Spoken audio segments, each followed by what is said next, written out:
Bonjour. Alors aujourd'hui, j'ai envie de vous parler d'investissement parce que c'est une demande très demandée. Alors j'avais envie de commencer par un clin d'œil. J'adore la BD. Et Lucky Luke, il y a une BD qui s'appelle L'élixir du docteur Duxley. Et Dr Duxley, en fait, il vendait un élixir qui soignait tout, qui soignait les jambes, qui rendait la vue, qui permettait de tout soigner.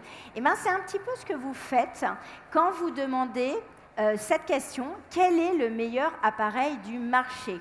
Vous attendez à avoir un appareil qui va régler tous les problèmes et on n'aurait pas ce merveilleux congrès si il n'y avait plus qu'un appareil qui faisait toutes les cellulites, tous les tissus adipeux. Et ici, vous avez pléthore de choix. Pourquoi? Tout simplement parce que vos clientes sont différentes. Je suis différente de Laure, je suis différente de vous.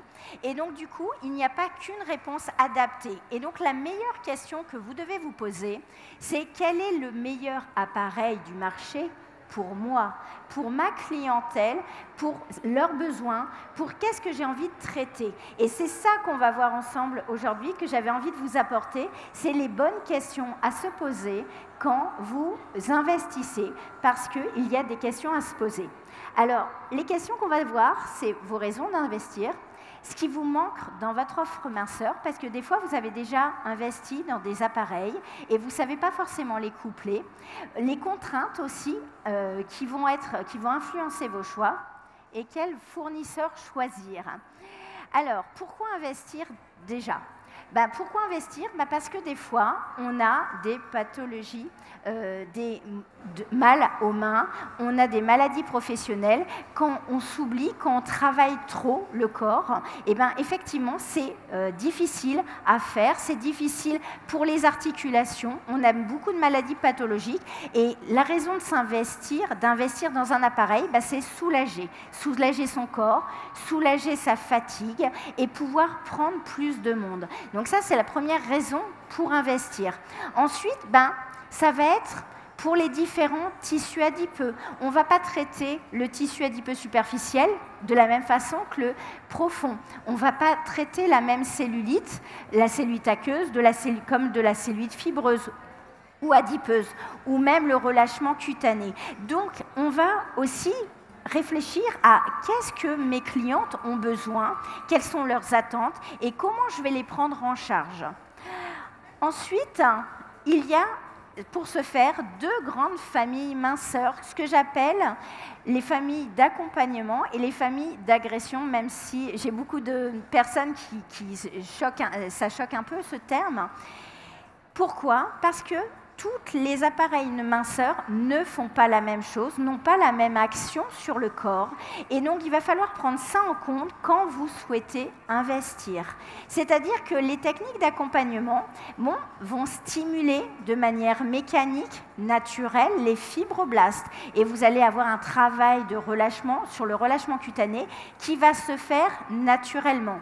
Les techniques d'accompagnement, en fait, vont aider le corps à mieux fonctionner, à travailler en cohérence, en congruence. On est dans l'homéostasie, c'est-à-dire qu'on va déclencher une lipolyse de manière naturelle. Donc en fait, on travaille avec le corps grâce à ces techniques. Par contre, les techniques d'agression, c'est une toute autre histoire. Ça va activer aussi les fibroblastes parce que ça va aussi avoir une action sur le raffermissement. Mais les techniques d'agression, en fait, vont forcer le corps à réagir contre la technique.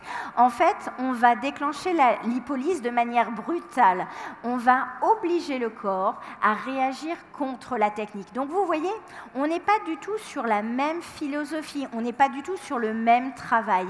D'un côté, on accompagne, on est vraiment dans un processus naturel.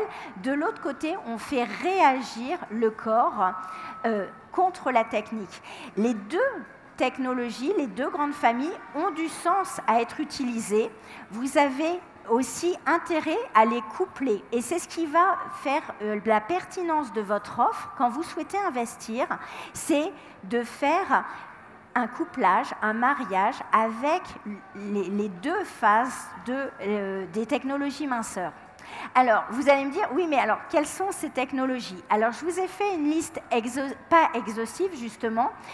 C'est plus pour vous donner une vision, pour savoir où chercher, parce que là, vous êtes en train de me dire, mais dans mes technologies, qu'est-ce que j'ai? Est-ce que j'ai de l'accompagnement? Est-ce que je stimule? Ou est-ce que je fais réagir contre? Donc là, je vous ai mis une liste qui va vous donner des idées.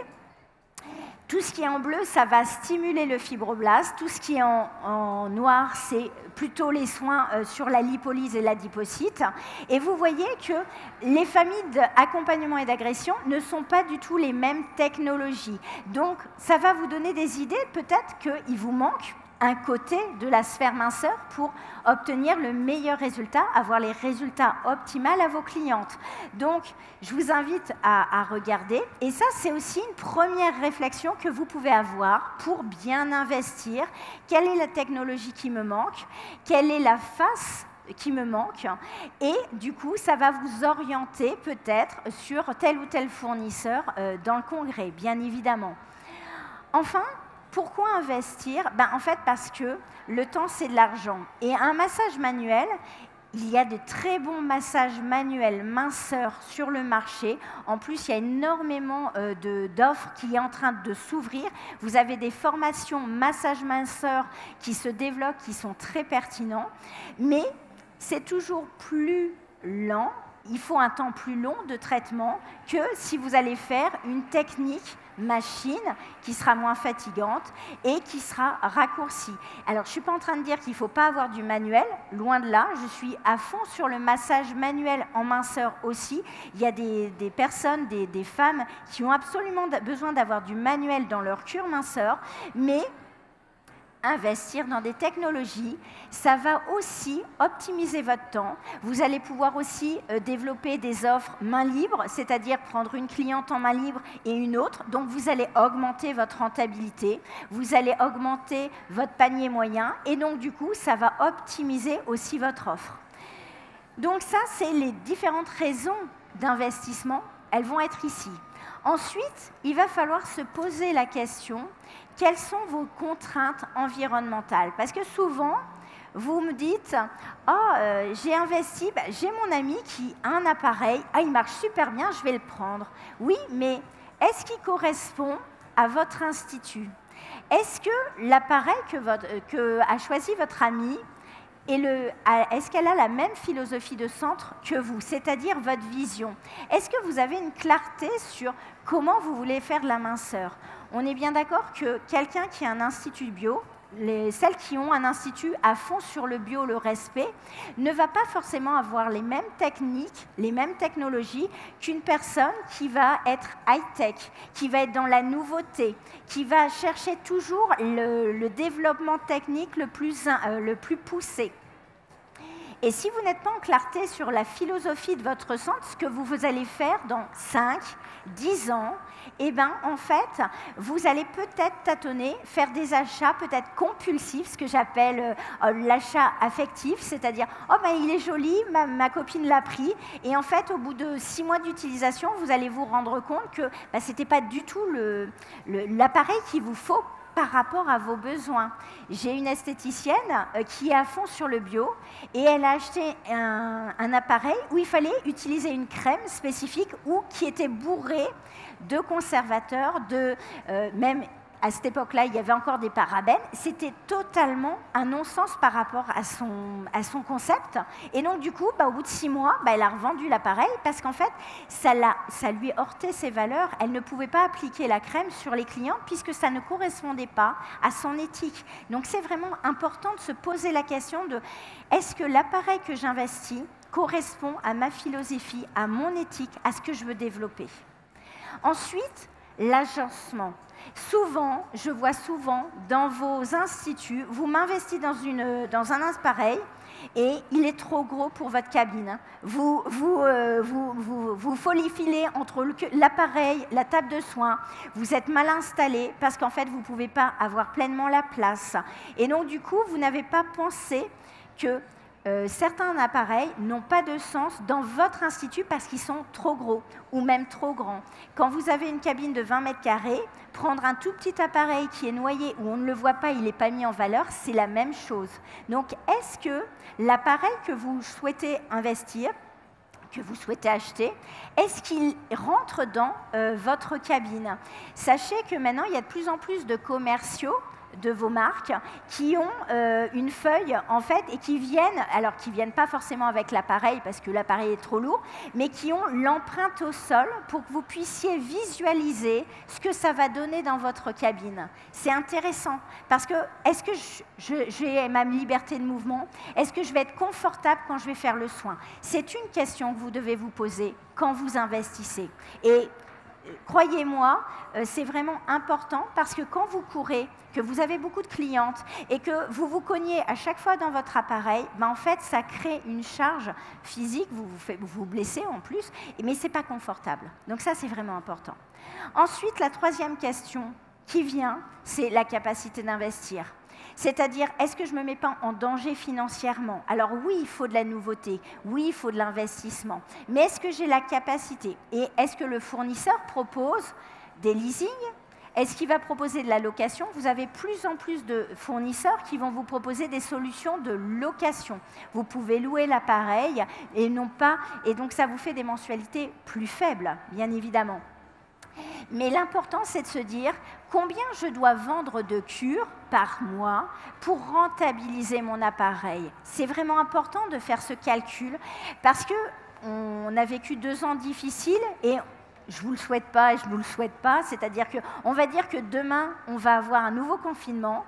Est-ce que vous êtes en capacité de payer la mensualité si vous avez encore un confinement? C'est vraiment important de se poser ces questions avant d'investir. Ensuite, avec quel fournisseur? Pourquoi? Alors, je ne vais pas parler de marque, parce que l'idée, ce n'est pas de pointer du doigt, et vous avez chacune votre personnalité. On sera en résonance avec tel ou tel fournisseur, parce qu'en fait, ils véhiculent des valeurs qui sont en résonance avec vous. Mais c'est vraiment important de choisir, et il y a des questions à se poser sur les fournisseurs. La première question, ça va être la qualité des appareils. Tous les appareils ont un prix. Alors évidemment, vous avez vu dans le salon, on fait un grand écart. Ça va d'un petit prix à un investissement plus conséquent, mais il y a un sens derrière. Il va y avoir la durée moyenne de l'appareil. Parce que quand vous achetez un appareil très peu coûteux, souvent, c'est parce que les pièces, les matériaux qui composent l'appareil sont peut-être de moins bonne qualité qu'un appareil qui est plus onéreux aussi. Ça joue. Quelle est la durée de vie de l'appareil? Renseignez-vous. Vous avez énormément de groupes Facebook où vous êtes toutes les unes les autres. Renseignez-vous et vous demandez, est-ce que une de vos collègues a ce même appareil? Et est-ce qu'il a donné des signes de fatigue au bout de 5 ans, 8 ans, 10 ans, 12 ans? Parce que si dans 2 ans, votre appareil sur lequel vous investissez, il est mort, même s'il est peu coûteux, c'est un petit peu difficile, d'accord? Quelles sont les révisions et les entretiens? Parce que ça, je parle souvent. Est-ce que vous faites réviser vos appareils?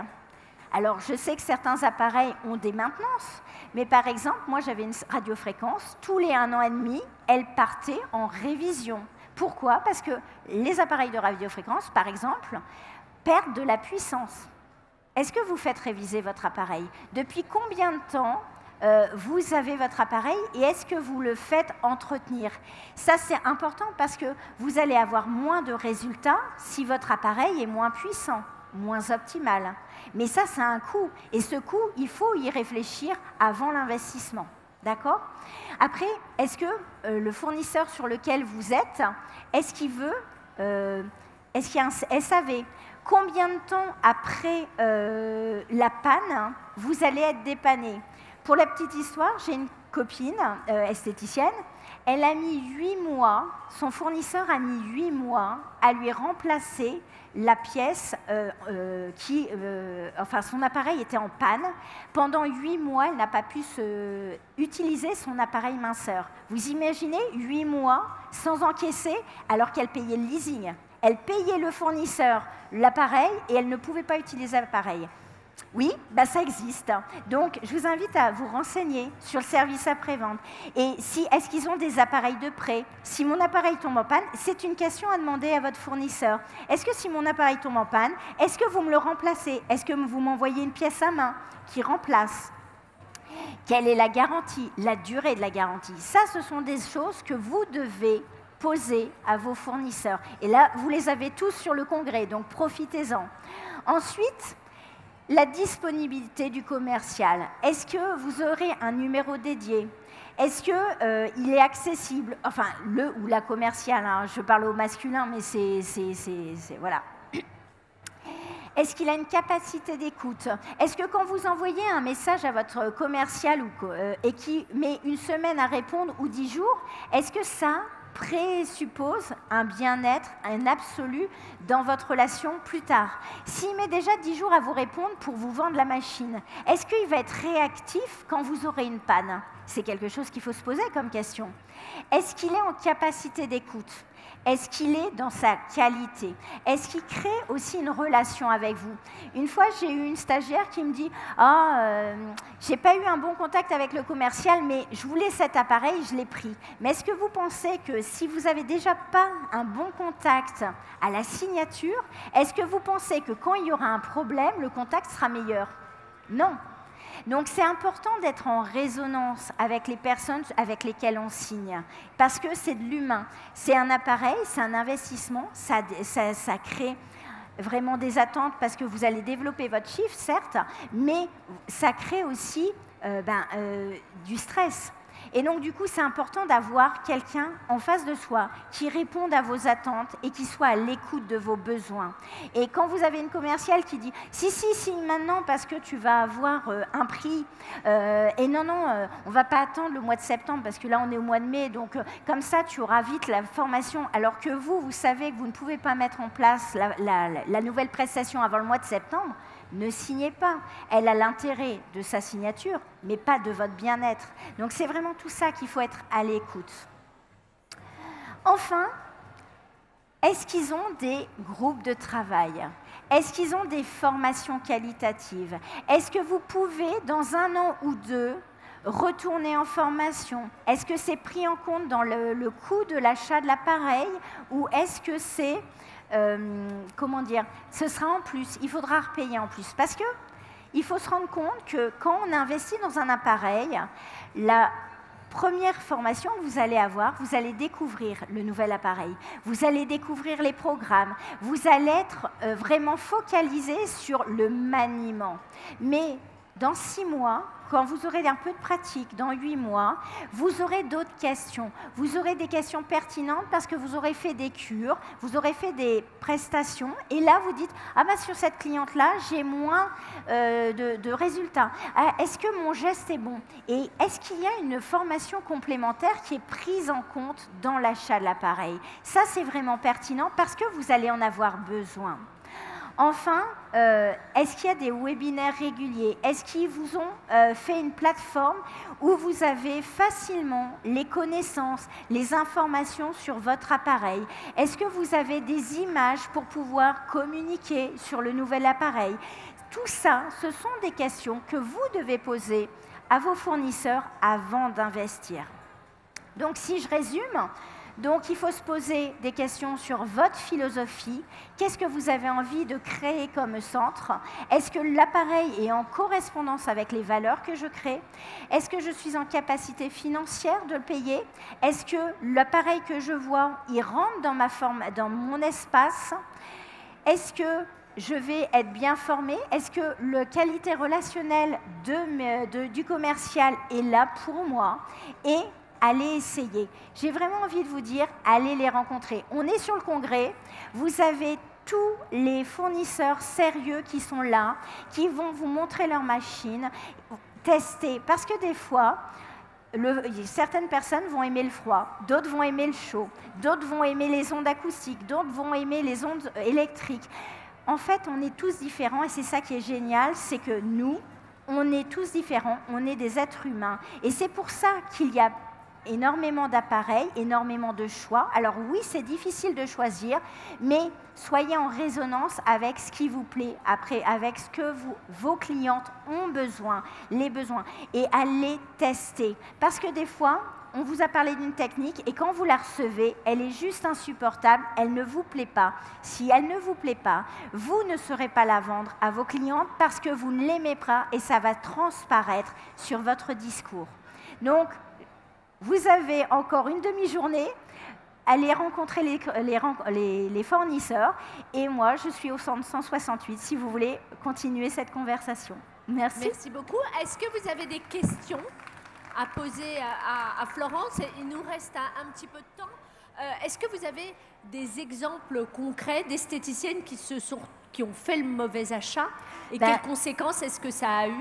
Très clairement, la personne dont je parlais, elle a un concept bio, voilà, en fait, elle a investi quand même 12 000 €. 6 mois après, elle devait revendre ça. Elle ne pouvait pas utiliser son appareil parce qu'en fait, c'était vraiment en dehors de ses valeurs. Elle a revendu 4 000 à 5 000 €. Elle a quand même fait une perte financière de 7 000 à 8 000 €. C'est un peu dommage. Ouais. Autre exemple Autre exemple, j'ai un exemple où une esthéticienne a acheté un appareil qui était trop volumineux.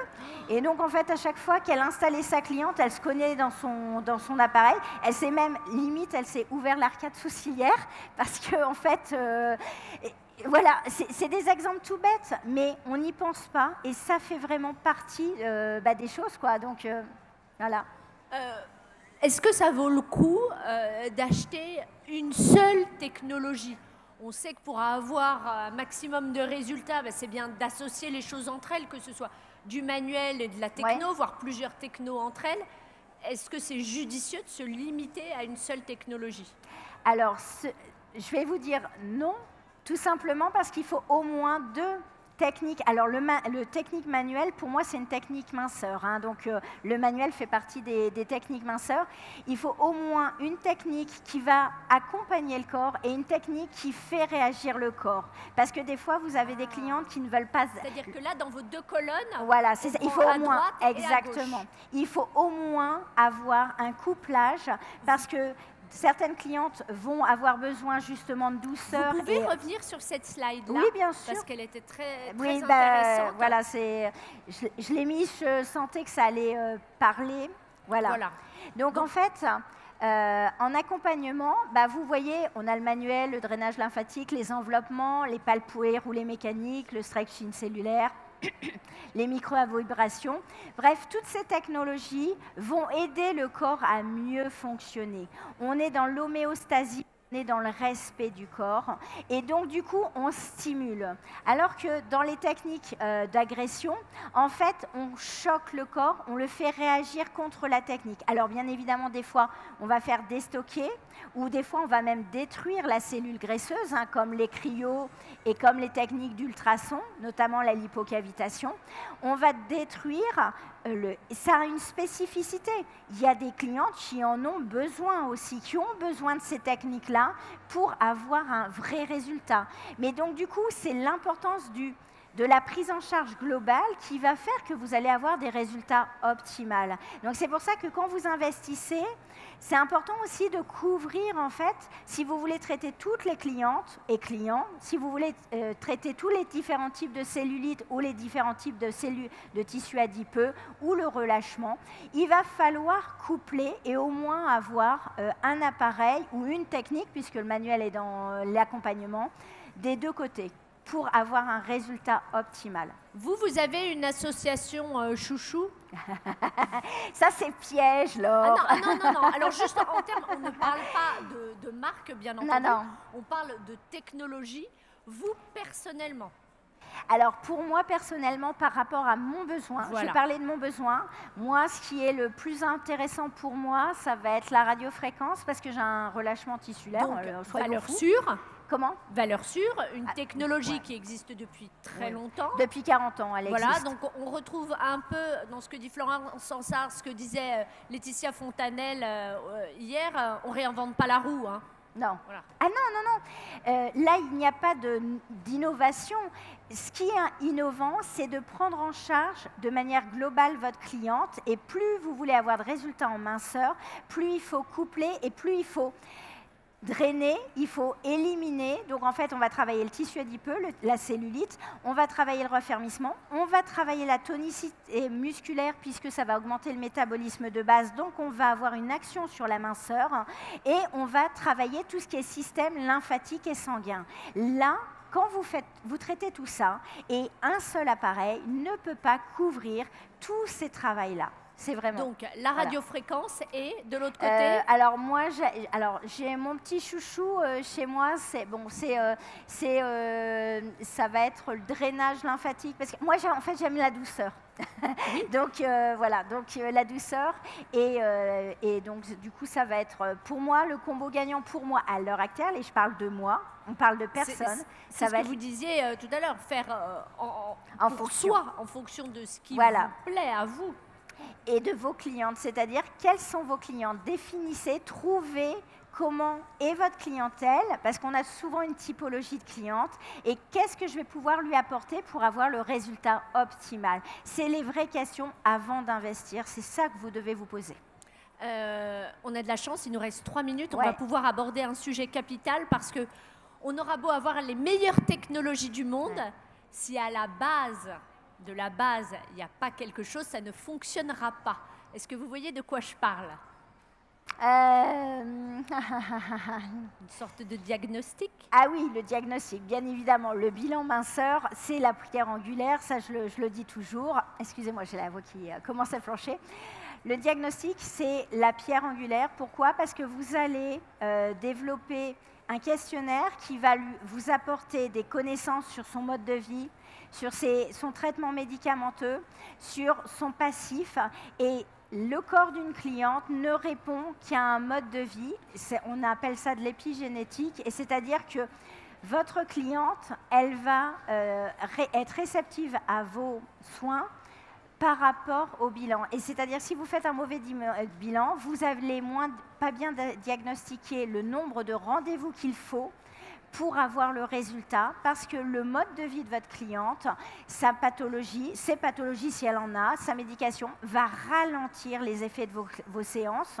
Et donc, c'est important d'avoir un bilan effectivement vraiment complet. Et vous êtes à l'écoute de ses besoins, de ses attentes. On est dans le lien avec la cliente. On répond à ses besoins et on l'écoute et on va proposer les meilleures technologies que vous avez dans votre centre par rapport à ce qu'elle vous a dit dans le bilan, effectivement. Oui, donc la règle à retenir, proposer 12 séances à toutes vos clientes, ça, on arrête. C'est fini. C'est fini, les filles. Mais là, il y a plusieurs stagiaires à moi, donc elles le savent.